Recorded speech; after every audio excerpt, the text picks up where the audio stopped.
Mga kapusong wine nga himo sa seaweed ginbida sa Iloilo Science and Technology University. Nasambit nga wine may madamo nga benepisyo. Ibalawan ta sa pagtutok ni Zen Kilantang Sasa. Ang wine nga himo sa fermented fruit sa diin kalabanan human sa ubas.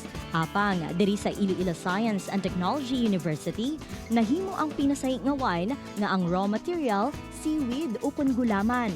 Naisipan sang research hub sang bulutuan nga testingan ini matapos nga mabisitahan ang coastal communities nga madamo sang seaweed nga wala pa sang commercial value. Dugang pa nga may nabasahan ang project leader nga nangin madinalagon ang seaweed wine sa Germany. Same as with the fruit wine, no, sa grapes na so we need sugar, may ara kita nga yeast, so ang yeast will convert the sugar into alcohol.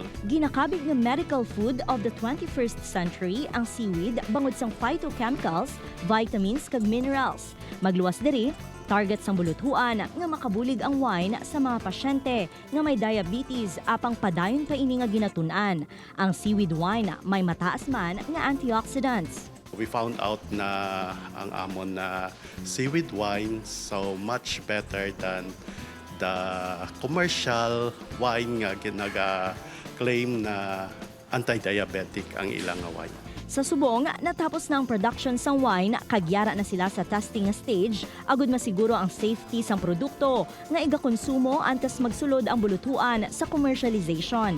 Pinaagi man sang ila research, mabuligan ang coastal community sa Iloilo sa diin mahimo nga magserbe alternatibo nga palangabuhian ang wine making.